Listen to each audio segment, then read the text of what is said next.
نحمده ونصلي على رسوله الكريم أما بعد فأعوذ بالله من الشيطان الرجيم بسم الله الرحمن الرحيم ألا إن أولياء الله لا خوف عليهم ولا هم يحزنون۔ اللہ تبارک و تعالی اپنے کلام عظیم میں ارشاد فرما رہا ہے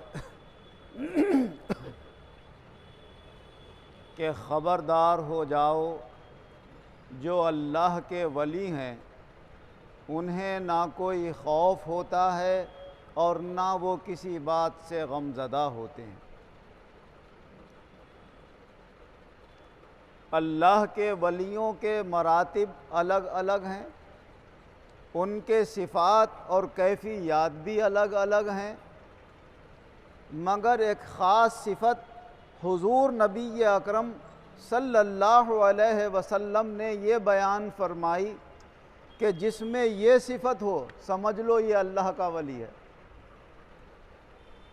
حضرت عمر رضی اللہ عنہ سے روایت ہے کہ حضور صلی اللہ علیہ وسلم نے ارشاد فرمایا کہ اللہ کے بندوں میں سے کچھ انسان ایسے بھی ہیں کہ میدان قیامت میں اللہ تعالیٰ انہیں وہ مراتب اور مقام عطا فرمائے گا، اور وہ مرتبے اور مقام اس وجہ سے نہیں ہوں گے کہ وہ کوئی اللہ کے نبی ہیں یا اللہ کی راہ میں انہوں نے اپنی جانیں قربان کی ہیں، شہید ہوئے ہیں، بلکہ ان کے مراتب ایسے اعلیٰ ہوں گے کہ بعض نبی بھی دیکھ کر کہیں گے کاش یہ رتبہ ہمیں مل جاتا، بعض شہید ایسے ہوں گے جو دیکھ کر کہیں گے کاش ہمیں بھی یہ مقام ملتا۔ فرمایا جانتے ہو وہ کون ہوں گے؟ صحابہ عرض کرنے لگے یا رسول اللہ کون ہوں گے وہ لوگ؟ تو آپ نے ارشاد فرمایا یہ وہ لوگ ہوں گے جو آپس میں ایک دوسرے سے محبت کرتے ہوں گے تو اللہ کی خاطر، کسی سے بغض رکھتے ہوں گے تو اللہ کی خاطر۔ فرمایا نہ ان کی آپس میں کوئی رشتہ داری ہوگی، نہ کوئی مالی معاملات اور کاروبار ہوں گے، ایک دوسرے کے پاس آتے ہیں جاتے ہیں ملتے ہیں جلتے ہیں بس اس لیے کہ ہمارا مولا ہم سے خوش ہو جائے، ہمیں یہ اللہ کا نیک بندہ لگتا ہے، ہمیں یہ اللہ کا قریبی معلوم ہوتا ہے، ہم اس لیے آتے ہیں اس کے پاس بیٹھنے سے ہمارے دل کو سکون ملتا ہے، ہمارے دل کو اطمینان ملتا ہے، اس کے پاس بیٹھ کر اللہ کی یاد آتی ہے، دنیا کے خیالات اور غم اور فکریں دفع ہو جاتے ہیں۔ طالب علمی کے دور میں جب ہم ریاض الدین صاحب رحمۃ اللہ علیہ کے پاس جایا کرتے تھے تو بے ساختہ ایک دن یہ شعر آیا دماغ کے اندر اور زبان سے کہا، ریاض الدین ایسی شخصیت ہے اس زمانے میں میرا دل پرسکون ہوتا ہے جس کے پاس جانے میں۔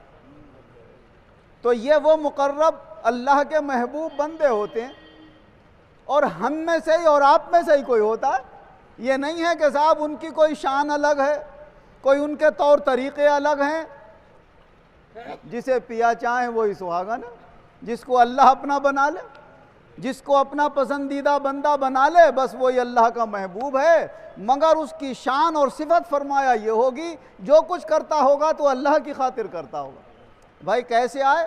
کوئی کام کچھ نہیں، بس دل چاہا کہ آپ کے پاس آنے سے اللہ خوش ہوگا، اللہ یاد آئے گا، اللہ کی باتیں ہوں گی یہاں پر، تو یہ سوچ کر فرمایا وہ آپس میں ایک دوسرے سے ملا کریں گے۔ اور پھر حضور نے یہ آیت کریمہ پڑھی، الا ان اولیاء اللہ لا خوف علیہم ولا هم یحزنون، خبردار ہو جاؤ کہ اللہ کے ولی وہ ہیں جو نہ انہیں کوئی خوف ہوگا اور نہ وہ کسی بات سے غم زدہ ہوں گے۔ حضور صلی اللہ علیہ وسلم کا یہ مبارک آیت پڑھنا اس بات پر دلالت کرتا ہے کہ حضور اشارہ فرما رہے ہیں کہ جو آپس میں ایک دوسرے سے اللہ کی خاطر محبت کرتے ہیں وہی تو اللہ کے ولی ہوتے ہیں،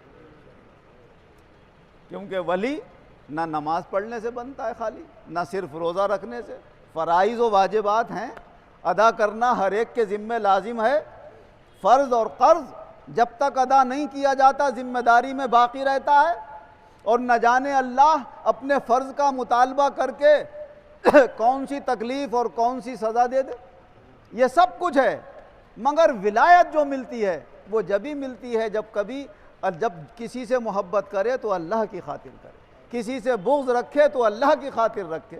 حضور صلی اللہ علیہ وسلم نے فرمایا ایسے لوگ سراپا نور ہوں گے اور نور کے ٹیلوں کے اوپر بیٹھے ہوئے ہوں گے۔ ایک حدیث پاک میں حضور نبی اکرم صلی اللہ علیہ وسلم اپنے حجرہ مبارک سے نکل کر مسجد میں تشریف لائے۔ بہت سارے صحابہ کرام وہاں پر تشریف فرما تھے۔ آپ نے فرمایا اے میرے صحابہ مجھے یہ بتاؤ کہ تمہارے اعمال میں سب سے پسندیدہ عمل کون سا ہے اللہ کو؟ اللہ کو سب سے زیادہ کیا پسند ہے؟ کوئی کہنے لگا اللہ کو ہماری نماز بہت پسند ہے، کوئی کہنے لگا اللہ کو ہمارا غریبوں کی مدد کرنا، زکوٰۃ دینا، خیرات کرنا بہت پسند ہے، کوئی کہنے لگا کہ اللہ کی خاطر ہم بھوکے پیاسے رہتے ہیں، روزہ رکھتے ہیں، یہ اللہ کو بہت پسند ہے۔ فرمایا میں بتاتا ہوں تمہیں کہ اللہ سب سے زیادہ اپنے بندوں کا کون سا عمل پسند فرماتا ہے؟ فرمایا وہ عمل یہ ہے کہ تم کسی سے محبت کرو تو اللہ کی خاطر، کسی سے بغض رکھو تو اللہ کی خاطر۔ اور ایک حدیث پاک میں حضور نبی اکرم صلی اللہ علیہ وسلم نے ارشاد فرمایا کہ جب کوئی مومن بندہ اپنے کسی مومن بھائی سے صرف اس لیے ملاقات کرنے جاتا ہے کہ وہ ایمان والا ہے، وہ اللہ کا نیک بندہ ہے میری نظر میں، اس لیے میں جا رہا ہوں اس سے ملاقات کرنے، تو فرمایا جب وہ اپنے گھر سے اپنے مومن بھائی سے اللہ کی خاطر ملاقات کرنے کے لیے نکلتا ہے تو 70,000 فرشتے اس کے پیچھے پیچھے چلتے ہیں، سب کے سب اس کے لیے رحمت اور مغفرت کی دعائیں کرتے ہوتے ہیں۔ یہ ہیں اللہ کے نیک اور مقرب بندے، اللہ کے ولی۔ اور ان ولیوں کی شان کیا ہوتی ہے کہ جب اللہ انہیں کمالات عطا فرماتا ہے تو دیکھنے کے بعد لوگوں کی عقلیں حیران رہ جاتی ہیں، کہتے ہیں بھائی کیا یہ بھی ہو سکتا ہے؟ کیا ایسا بھی ہو سکتا ہے؟ ارے ہمارے پاس علم ہی کتنا ہے، اگر ہم ایک دم زور میں آ کے انکار کر دیں نہیں صاحب یہ غلط ہے، یہ نہیں ہو سکتا، تو پتہ چلا انہیں ہر بات کا علم ہے، ان سے تو کوئی چیز چھپی ہوئی نہیں ہے، لہٰذا اس کا تو علم سے تعلق ہی نہیں ہے اللہ کے اور اللہ کے رسول کے، یہ اتنے بڑے قابل ہیں کہ سب جانتے ہیں کیا صحیح ہے کیا غلط۔ اور اللہ کیا فرما رہا ہے وَمَا أُوتِيتُم مِّنَ الْعِلْمِ إِلَّا قَلِيلًا، ارے تمہیں علم دیا ہی کتنا سا گیا ہے، تھوڑا سا دیا گیا ہے، سمجھ میں آ جائے تو مان لو، نہ سمجھ میں آئے تو انکار مت کرو، یہ کہو بھائی علم ہی کتنا ہے ہمارا، کیا پتہ ایسا بھی ہوتا ہو۔ اللہ کا نظام تو عجیب ہے۔ حضور صلی اللہ علیہ وسلم نے ارشاد فرمایا کہ اللہ کا علم اتنا ہے جیسے سمندر، اور تمام مخلوق کو جو اس نے علم بانٹا ہے اتنا ہے کہ اس سمندر میں سوئی ڈال کر نکال لو تو سوئی پہ کتنا پانی آ جائے گا۔ فرمایا وہ جو سوئی پہ آ گیا وہ ساری مخلوق کا علم ہے، اور جو سمندر میں رہ گیا وہ اللہ کا علم ہے۔ کیا پتہ اللہ کے علم میں کون کون سی باتیں ہیں جو ہم جانتے ہی نہیں ہیں، ایک دم ہمیں انکار کرنے کا کیا حق ہے؟ کیا معلوم اللہ نے وہ علم میں رکھا ہو اور ہمیں پتہ نہ ہو؟ تو ہم یہ تو کہہ سکتے ہیں بھائی واللہ عالم بالصواب، اللہ بہتر جانے، صاحب ہم کچھ نہیں کہہ سکتے اس معاملے میں۔ حضرت سیدنا شاہ امام الدین خان صاحب رحمۃ اللہ علیہ نے اپنی کتاب مجمع الکرامات میں لکھا ہے کہ حضرت حافظ شاہ جمال اللہ صاحب رحمۃ اللہ علیہ کے ایک خاص مرید اخون زادہ احمد خان، انہوں نے ارادہ کیا کہ ایک کتاب لکھیں جس میں اولیاء اللہ کے احوال لکھیں، اور اس کا انہوں نے نام رکھنے کا ارادہ جو بھی کیا ہو اولیاء اللہ کے احوال کے اوپر۔ تو وہ سب سے پہلے لکھنے جب بیٹھے تو انہوں نے کہا کہ ہم نے یہ سنا اپنے بزرگوں سے کہ تمام اولیاء کرام کے سردار حضرت سیدنا غوث اعظم شیخ عبد القادر جیلانی رحمۃ اللہ علیہ ہیں، لہٰذا پہلے سلسلہ عالیہ قادریہ کے سب سے بڑے بزرگ ان کے احوال لکھنا شروع کر دیا۔ تو انہوں نے حضرت غوث اعظم کے احوال لکھنے کے لیے بیٹھے، لکھے 2-4 صفحے جو بھی ان کی کرامتیں اور ان کے مرتبے اور مقامات جو بھی اپنے بزرگوں سے سنے تھے۔ پھر کسی کام کے لیے وہ اٹھ کر گئے، جب واپس آئے تو کاپی شادی کی شادی رکھی ہوئی تھی، کچھ بھی لکھا ہوا نہیں تھا اس کے اوپر۔ حیران ہو گئے دیکھ کر، ارے ابھی تو میں لکھ کے گیا ہوں، سارے احوال لکھے ہیں، یہ تو سفید کاغذ نظر آ رہی ہے، کہاں گیا وہ کالا کالا جو لکھا ہوا تھا اس کے اوپر؟ فرمایا یہ کچھ عجیب و غریب منظر ہے، خود ہمت نہ کی جائے لکھنے کی، پہلے اپنے پیر و مرشد سے پوچھا جائے۔ گئے خدمت میں حضرت حافظ شاہ جمال اللہ صاحب رحمۃ اللہ علیہ کی، اور جا کر عرض کیا حضرت ایسا ہوا کہ ہم نے اولیاء اللہ کے احوال لکھنے کا ارادہ کیا تھا، حضرت غوث اعظم کے کچھ احوال لکھ کر رکھے، واپس آئے تو لکھایا سب غائب ہے، سادہ کاغذ رکھا ہے۔ اچھا ایسا ہوا، جاؤ دوبارہ لکھنا۔ پھر اب ہم کہہ رہے ہیں لکھنا، جب دوبارہ لکھنے بیٹھے تو حیران ہو جائیں گے آپ، حضرت غوث اعظم رضی اللہ عنہ کی روح انور خود تشریف لے آئی۔ فرمایا میں بولتا جاتا ہوں تم لکھتے جاؤ۔ وہ بولتے گئے اور لکھتے گئے۔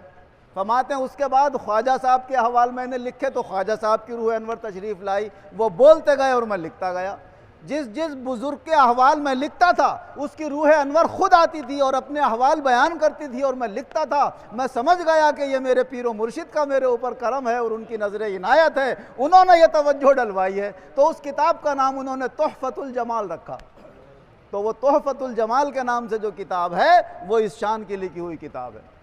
اب عام آدمی جو ان احوال سے واقف نہیں ہے، ان راستوں سے کبھی گزرا ہی نہیں ہے، بلکہ نفرت کرتا ہے جو ان راستوں سے مانتے ہی نہیں ان چیزوں کو، تو اس کی تو سمجھ میں آنے والا ہے ہی نہیں۔ لیکن جو مانتے ہیں ان کی عقل بھی حیران رہ جاتی ہے کبھی کبھی، کیا ایسا بھی ہو سکتا ہے؟ ایسا بھی ہو سکتا ہے۔ یہ سب کچھ حدیثوں سے، قرآن سے ثابت ہے۔ دجال کب پیدا ہوگا؟ قرب قیامت۔ عیسیٰ علیہ السلام کب چلے گئے دنیا سے؟ موسیٰ علیہ السلام کب چلے گئے دنیا سے؟ حضور صلی اللہ علیہ وسلم ارشاد فرما رہے ہیں میں نے دیکھا کہ موسیٰ علیہ السلام اور عیسیٰ علیہ السلام کعبے کا طواف کر رہے ہیں۔ روح انور دکھ جاتی ہے اللہ کے مقرب بندوں کو۔ فرمایا میں نے دجال کو دیکھا، دو آدمیوں کے کندھے پر ہاتھ رکھے ہوئے کعبے کا طواف کر رہا ہے۔ خدا کو تو سب مانتے ہیں نا، دجال بھی مانتا ہے، شیطان بھی مانتا ہے، اور اللہ کے نبی تو مانتے ہی ہیں، مگر چونکہ وہ اللہ کے حکم کے خلاف کام کریں گے اور اللہ کی نافرمانی کرنے والے، اس لیے اللہ نے اپنے دربار سے نکال دیا انہیں اور تھتکار دیا انہیں، چاہے وہ کتنے ہی گھٹنوں پڑے۔ مگر جب وہ یہ ارادہ کر کے آئے ہیں اللہ کے لیے سامنے کہ ہم تو تیرے ماننے والوں کو نقصان پہنچائیں گے، تکلیف پہنچائیں گے، دجال نے کہا میں تو خدا کہلواؤں گا اپنے آپ کو۔ شیطان نے کہا کہ میں تو انسانوں کا دشمن ہوں، انہوں نے مجھے جنت سے نکلوایا، فرشتوں سے دور کروایا، لہٰذا میں تو ان سے ہمیشہ دشمنی کروں گا۔ تو اللہ کہتا ہے جو میرے حکم سے لڑے گا وہ میرا دشمن، جو میرے حکم کے خلاف چلے گا میرا دشمن۔ مگر پھر کبھی کبھی ان کی روحیں حرکت میں آتی ہیں تو کعبے کے طواف میں بھی لگ جاتے۔ شیطان نے دیکھو کیا کام کرا تھا، حضور کے ایک صحابی کو آیت الکرسی سکھا دی، چوری کرنے آتا تھا بار بار، اور کہا اگر تم آیت الکرسی پڑھ لیا کرو تو شیطان کے حملے سے محفوظ رہو گے۔ اللہ دکھاتا ہے کہ ہم چاہیں تو شیطان سے بھی دین کا کام لے سکتے، ہم چاہیں تو دجال سے بھی اپنی عبادت کرا لیں، مگر ہم راضی کس سے ہوں گے یہ تم نہیں جانتے ہو۔ ہم راضی اس سے ہوں گے جس سے ہمارے رسول راضی ہوں گے، اور جس سے ہمارے رسول ناراض ہیں اس سے ہم ناراض ہیں، چاہے وہ کوئی بھی ہو۔ دن رات سجدے میں پڑا رہے، ہمیں اس کی عبادت کی ضرورت نہیں ہے۔ گیا شیطان مارا ایک سجدے کے نہ کرنے میں، اگر لاکھوں برس سجدے میں سر مارا تو کیا مارا۔ تو ایک سجدہ اللہ کے حکم کے مطابق نہیں کیا، کروانا کسے تھا؟ انسان کا ادب و احترام کرانا تھا۔ معلوم ہوا کہ اللہ نے اپنی مخلوق میں انسان کو بڑا افضل، اعلیٰ اور اشرف بنایا ہے۔ جن کے ادب و احترام کا ہمیں حکم دیا ہے ان کا ادب و احترام بھی لازم ہے، اور جن کے ساتھ شفقت و محبت کا حکم دیا ہے ان پر شفقت و محبت بھی لازم ہے۔ حضور صلی اللہ علیہ وسلم نے ارشاد فرمایا من لم یرحم صغیرنا ولم یوقر کبیرنا فلیس منا، جو ہمارے چھوٹوں کے ساتھ شفقت و محبت سے پیش نہ آئے اور ہمارے بڑوں کا ادب و احترام نہ کرے اس سے ہمارا کوئی تعلق نہیں ہے۔ تو ہمیں اپنے بڑوں کا، چاہے وہ علم میں ہم سے بڑے ہوں، چاہے عمر میں ہم سے بڑے ہوں، چاہے عبادت و ریاضت میں ہم سے بڑے ہوں، چاہے اللہ اور اس کی رسول کی محبت میں ہم سے بڑے ہوں، ہمیں ان کا جتنا ادب و احترام کرنا چاہیے اس کے لحاظ سے ادب و احترام کریں تو اللہ ان کی برکت سے ہمیں بھی کچھ نہ کچھ نعمتوں سے نواز دیتا ہے۔ اللہ جل شانہ و عم نوالہ اپنے محبوب بندوں کے صدقے میں ہمارے گناہوں کو معاف فرمائے، اور ان کی نسبت کی برکت سے اللہ ہمیں بھی ان بندوں میں بنائے کہ جو بھی کام کریں، کسی سے محبت کریں تو اللہ کی خاطر، کسی سے بغض رکھیں تو اللہ کی خاطر، کسی کو دیں تو اللہ کی خاطر، کسی کو نہ دیں تو اللہ کی خاطر، ہمارے سب کام اللہ کی رضا کے لیے ہوں۔ آمین وآخر دعوانا ان الحمدللہ رب العالمین۔ الحمدللہ رب العالمین والعاقبۃ للمتقین والصلاة والسلام علی خیر خلقہ محمد وآلہ واصحابہ اجمعین۔ اے اللہ ہمارے گناہوں کو معاف فرما، آئندہ گناہوں سے بچنے کی توفیق عطا فرما، علم نافع عمل صالح عطا فرما، معرفت عطا فرما، جہالت اور گمراہی کو دور فرما، اپنے ذات و صفات پر، اپنے رسول صلی اللہ علیہ وسلم کے ذات و صفات پر، اپنے دین پر، اپنے ولیوں کی ولایت پر کامل یقین و ایمان ہمارا قائم فرما، اسی ایمان کے ساتھ ہمیں زندہ رکھ، اسی ایمان و عزت کے ساتھ بآسانی ہمارا خاتمہ فرما، اور اسی ایمان و عزت کے ساتھ آخرت میں ہمارا حشر فرما۔ آمین بجاہ النبی الکریم وصلی اللہ تعالی علی خیر خلقہ محمد وآلہ واصحابہ اجمعین برحمتک یا